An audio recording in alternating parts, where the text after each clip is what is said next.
জাহাজের ৭ শ্রমিক হত্যার রহস্য উদ্ঘাটন এবং জড়িত ব্যক্তিদের বিচার সহ বিভিন্ন দাবিতে সারা দেশে অনির্দিষ্টকালে নৌযান ধর্মঘটের ডাক দিয়েছে বাংলাদেশ নৌযান শ্রমিক ফেডারেশন।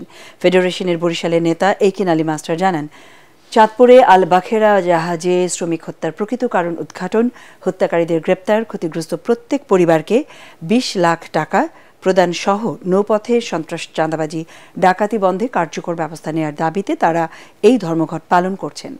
মালবাহী তেল, গ্যাস ও বালুসহ সকল প্রকার পণ্যবাহী নৌযানের শ্রমিকরা এই কর্মবিরতি শুরু করেছেন। তবে যাত্রীবাহী নৌযান এই কর্মবিরতির বাইরে রয়েছে। সকালে চাঁদপুর পুরানবাজার ঘাটের শ্রমিকরা জানান, দাবি আদায় না হওয়া পর্যন্ত এই কর্মবিরতি চলবে।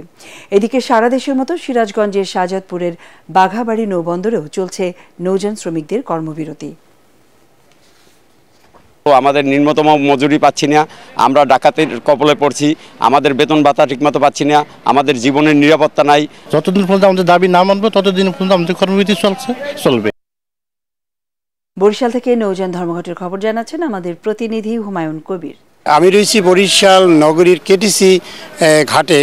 এখানে আমি দেখানোর চেষ্টা করছি যে এই পণ্যবাহী নৌযানগুলো সারিবদ্ধভাবেই এখানে রাখা হয়েছে এবং নদীর মাঝখানে এগুলোকে নোঙর করে রাখা হয়েছে এবং চলাচল বন্ধ রয়েছে। এবং এই অনির্দিষ্টকালের জন্য যে যদি কর্মবিরতি অব্যাহত থাকে হয়তোবা এই অঞ্চলে জ্বালানি তেলের সংকট দেখা দিতে পারে বলে এখানে যে যারা রয়েছে এই ব্যবসায় জড়িত তারা বলেছে।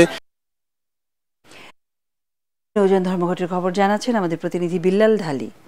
আমি সকাল থেকেই চাঁদপুর বড় স্টেশন যে এলাকা আছে এই এলাকায় অবস্থান করছি।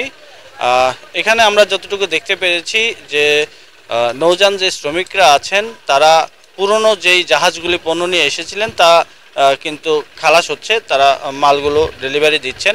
কিন্তু নতুন করে যেই জাহাজগুলো ঘাটে ভিড়ছে সেই জাহাজগুলোর খালাসের কার্যক্রম কিন্তু বন্ধ রেখেছেন।